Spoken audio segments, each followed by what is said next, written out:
कैसे हैं आप सभी लोग। मैं डॉक्टर क्षमा सिंह जीएसएम महाविद्यालय के यूट्यूब चैनल पर आपका हार्दिक स्वागत करती हूँ।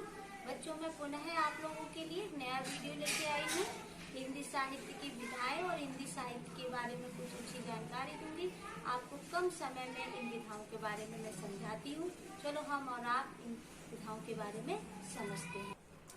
तो बच्चों, मैं बताती हूँ हिंदी साहित्य की विधाएं। तो हिंदी साहित्य की विधाएं देखिए, पहले तो मैं समझ लेती हूँ कि देखिए कविता, निबंध, कहानी, एकांकी, यात्रा, वृत्तांत, जीवनी, आत्मकथा, पत्र लेखन, नाटक।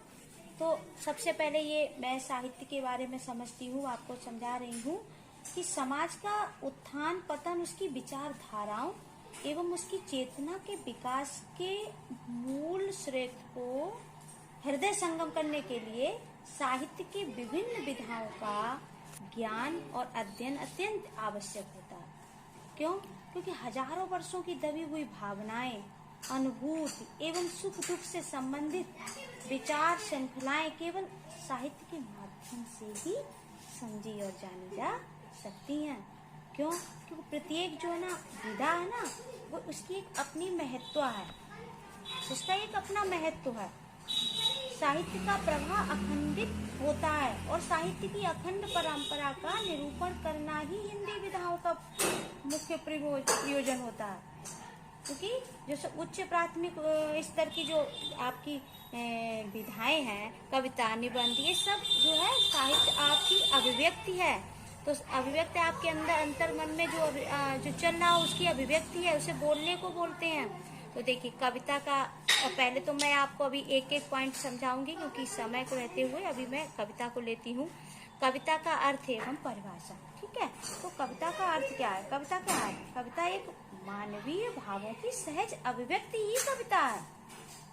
दूसरे शब्दों में कि मानव की अंतर्निहित पीड़ाओं, आकांक्षाओं तथा मनोभावों को छंदबद्ध एवं अलंकारिक रूप से प्रकट करना ही कविता है।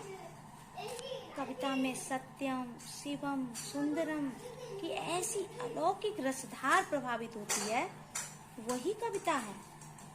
तो मैं कहना चाहूंगी बच्चों, देखिए फिर भी मैं अपनी इस बात को नहीं, फिर भी हम लोग को प्रूफ के लिए किसी की परिभाषा अनिवार्य होती है। आचार्य महावीर प्रसाद द्विवेदी जी कहते पद्य का रागात्मक तत्व ही कविता है। आचार्य भवन के अनुसार काव्य के लिए रीति अनिवार्य है। जॉनसन के अनुसार कविता छंदों में रचना है।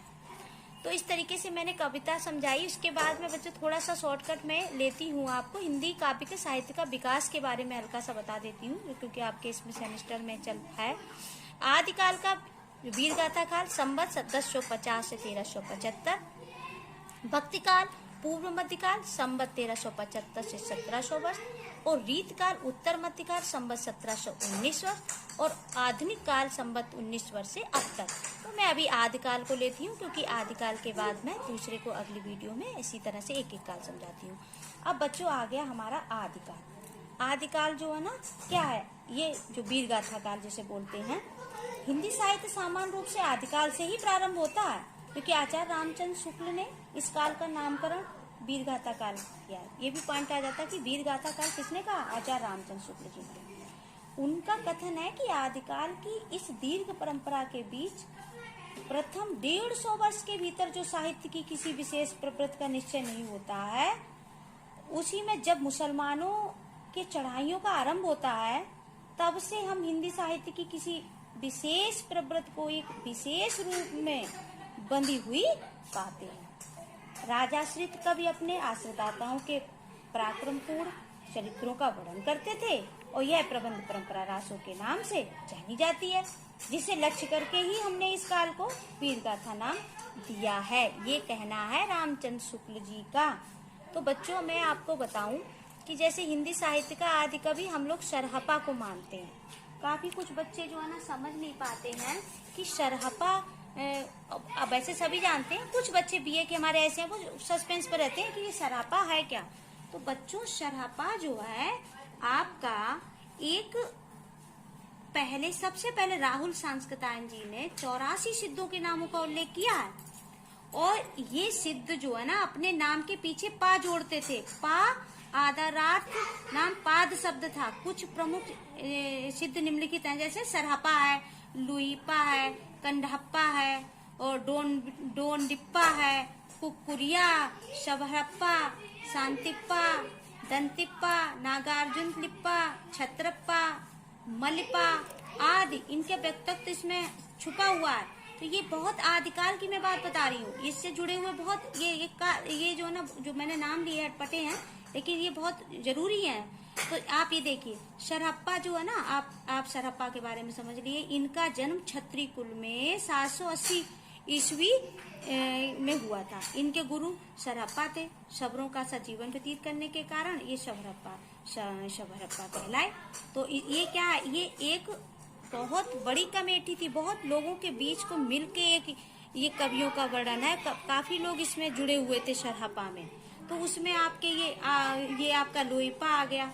तो लुईपा में आपका 84 सिद्धों का इनका स्थान सर्वोच्च था। इनमें कविताएं थी, रहस्य भावना बहुत प्रधान था, और तमाम तरीके के है। इसमें मैं आगे नहीं बढ़ाऊंगी क्योंकि ये बहुत ज्यादा जाएगा, फिर मैं आगे बात आपको बताती हूँ। फिर उसके बाद बच्चों, ये आदिकाल जो है आपका, जिनका जो है ना सरहप्पा को मानने से हिंदी साहित्य की आरंभ सीमा 769 ईस्वी निश्चित होती है। विद्यापति को भी आदिकालीन कवियों का माना जाता है, जिनका रचना काल आपका 1379 ईस्वी में हुआ था, और इस दृष्टि से आदिकाल का अंतिम सीमा 1418 ईस्वी निर्धारित की जा सकती है। आचार्य रामसु शुक्ल के आदिकाल की मैं समाप्ति बता दूं कि 1318 ईस्वी ही मानी जाती है। अब मैं आपको प्रवृत्तियां बता देती हूँ आदिकाल की। वीर रस का इसमें श्रृंगार रस की प्रधानता थी। आश्रयदाताओं की राजा की प्रशंसा थी। मुक्तक एवं प्रबंध काव्यों की रचना थी। युद्धों का सजीव वर्णन था। राष्ट्रीयता की भावना का अभाव था, और ऐतिहासिक वृत्तों में कल्पना की प्रबलता, छंदों की विविधता, काव्य में अपभ्रंश, पिंगल एवं पिंगल भाषा का प्रयोग। इस तरीके से बच्चों मैंने आदिकाल आपको समझाया। इसके बाद मैं भक्तिकाल को लेती हूँ, और भक्तिकाल तमाम उसके बाद फिर मैं आपको इनकी कविता, आज हो गया निबंध के साथ में भक्तिकाल को जोड़, इस तरह एक एक आपको विधा और एक एक काल को साथ में लेते हुए आपको समझाती हूँ कम समय में।